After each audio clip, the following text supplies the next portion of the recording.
Hi, this is Torah 411. We're here with James Brayshaw. James, why don't you just go through real fast about Jesus casting demons out of swine?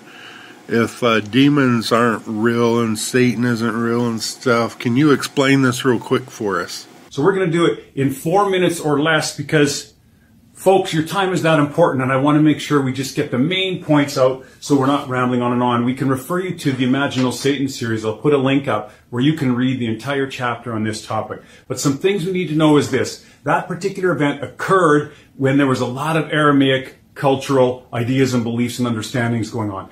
Yeshua, Jesus Christ, the apostles, the early Hebrew believers were functioning in an Aramaic/Hebraic society. So we find that it was not a Greek culture, which leads us to the next understanding of the word al, or the word for attack as we found it in the passageway. But I want you to know that the word, according to Aramaic scholars, meant not to enter into, but to attack. When the demoniacs, the men in the cemetery, asked to go enter into this herd of swine, they were actually, if they could attack the herd of swine. And the word used in that passage, daimonitzomai,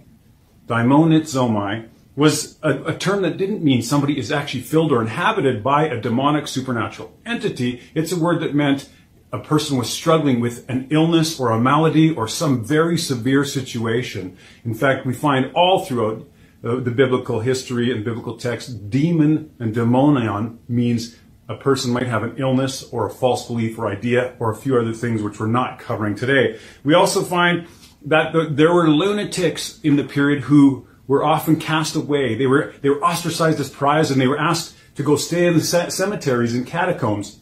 That was the perfect setup for the exorcists who would travel around. There were men of renown who would travel from town to town. They would go out to catacombs and cemeteries, and they would try to exorcise the demonians, the demons, the demoniacs in the cemetery. And these men and women in the cemetery, they felt that torment of these men when they come and ply their trade of exorcism on them. But when the Messiah was traveling with his men, it's interesting, he traveled there at noon, the text says. And these men in the cemetery were afraid because he said, "Why are you here to torment us before the time?"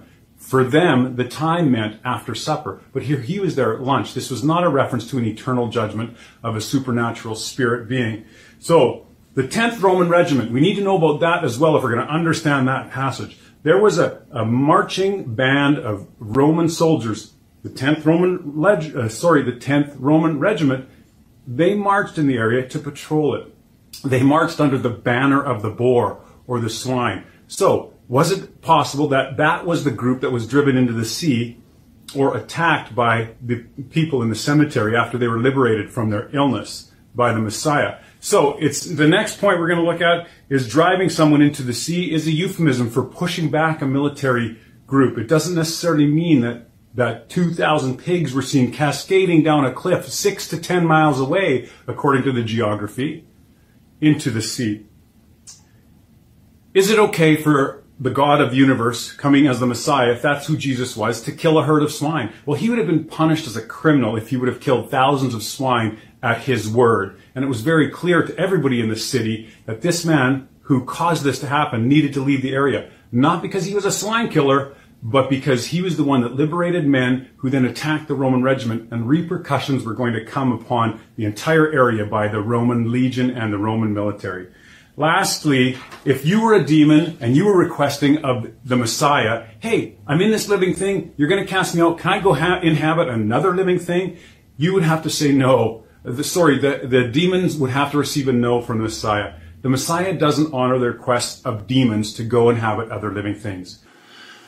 All right, thanks, James. And yeah, the swine that we're eating nearby, we even see this in other verses where it says not to cast your pearls before swine because they will turn and trample you. They weren't actually talking about real pigs.